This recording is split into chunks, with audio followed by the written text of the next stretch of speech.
Aujourd'hui, on va parler des seins d'une femme. C'est une zone qui peut donner énormément de plaisir. Vous savez qu'il y a une connexion directe entre le téton d'une femme et son vagin. Donc si vous savez bien les caresser et les stimuler, vous allez donner un plaisir intense à votre partenaire. Moi, je peux jouir juste comme ça, avec une stimulation de mon téton, et sans aucune autre stimulation. Mais de l'autre côté, ça peut aussi tourner au cauchemar. Et c'est le but de cette vidéo, de vous aider à éviter les 5 erreurs les plus communes que je vois très souvent. Dans le reste de la vidéo, j'utiliserai pomme pour désigner le sein et petite tige pour désigner le téton. On va essayer de ne pas être censuré cette fois. La première erreur que je vois souvent, c'est de pincer ou de tirer trop fort directement la petite tige. C'est vraiment une zone qui nécessite d'y aller de façon graduelle, crescendo. Si vous avez envie de pincer la petite tige ou de tirer, commencez par le faire doucement, avec une pression maîtrisée. Et vous allez augmenter au fur et à mesure. Vous avez le temps là. Et même si votre partenaire aime les pressions et les choses un peu intenses, c'est toujours mieux de commencer tout doucement. Comme ça, vous vous adaptez à son état du moment. Parce que la sensibilité des pommes et de la petite tige, il varie dans le temps, selon plein de facteurs. Et plus vous allez crescendo, plus aussi vous permettez au désir de monter. Et ça, c'est valable pour pincer et c'est valable pour tirer. La deuxième erreur que je vois souvent, c'est de ne pas faire sortir la petite tige avant si elle est encore rentrée. Bah oui, ça vous est peut-être déjà arrivé, de commencer à stimuler une pomme et de se rendre compte que la petite tige, elle n'était pas vraiment sortie. Eh bien, dans ce cas, le mieux, c'est de d'abord travailler à la faire sortir. On prépare en fait le terrain du plaisir. Et comment on la fait sortir, vous allez me dire? Alors, il y a 2 techniques super simples. Vous pouvez utiliser soit le bout de votre langue, comme ça, soit le bout de votre doigt. Et vous allez passer le bout de votre langue ou le bout de votre doigt tout doucement sur la petite tige, jusqu'à ce qu'elle sorte. À ce moment-là, le sein de votre partenaire est réceptif au plaisir. Elle est prête à ce que vous alliez plus loin. Alors, chez certaines femmes, la petite tige, elle est toujours rentrée. Mais c'est une particularité anatomique qui est assez rare. Donc, dans ce cas, parlez-en avec votre partenaire. Dans 90% des cas, c'est pas ça. C'est soit que votre partenaire n'est pas encore assez excité, donc la petite tige n'est pas encore assez sortie, soit que votre partenaire n'est pas très éveillé à ce type de plaisir. Si ses seins ils sont assez insensibles et que c'est pas un plaisir qu'elle connaît, eh bien la petite tige elle sort pas tout de suite. Alors que si c'est un plaisir qu'elle connaît, ça va sortir très très vite, je vous assure. C'est aussi un bon indicateur pour vous. Si vous voyez la petite tige qui sort directement, c'est peut-être un appel à aller jouer avec. Pause. Je vais vous proposer un pacte de sexplorateur. Moi, je vous crée des vidéos 100% gratuites. Et ce que je vous demande en échange, c'est de liker et de commenter toutes les vidéos que vous voyez et de vous abonner à la chaîne. J'aurai aucune façon de savoir si vous l'avez fait ou pas. Ce sera notre petit secret entre nous. Merci. La troisième erreur, c'est d'aller toucher en premier les pommes.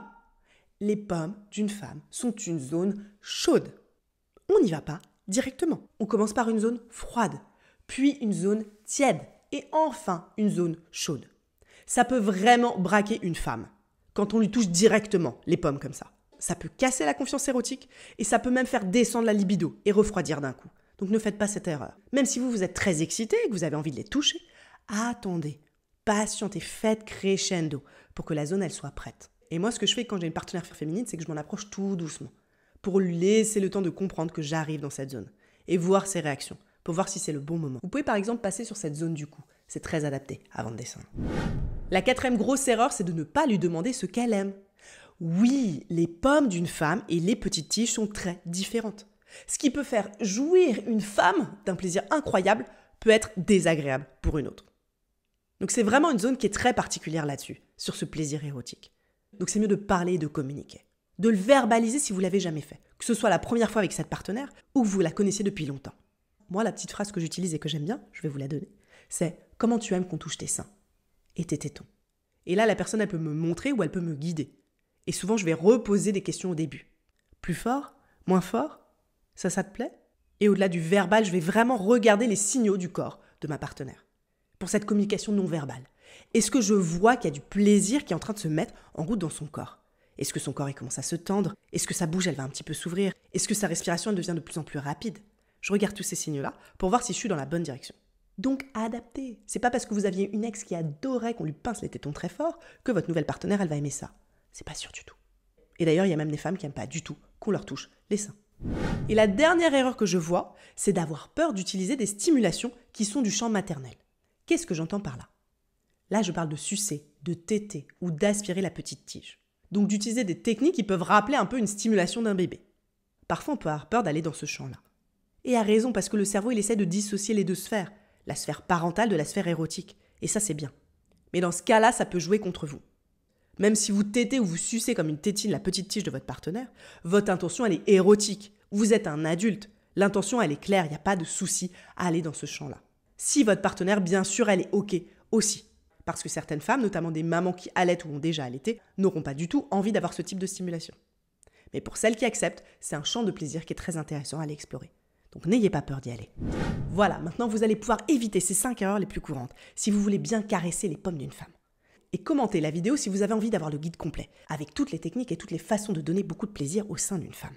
Et je ferai aussi une autre vidéo pour les hommes, pour les aider à découvrir le pouvoir orgasmique de leurs tétons, qui souvent sont très endormis. Et si vous voulez aller encore plus loin dans le plaisir que vous prenez ou que vous donnez à votre partenaire, ce que vous pouvez faire, c'est soutenir financièrement la chaîne. J'ai lancé un Patreon, le lien est en commentaire et juste ici aussi. Parce que pour ceux qui suivent un petit peu mes aventures, YouTube démonétise énormément mes vidéos.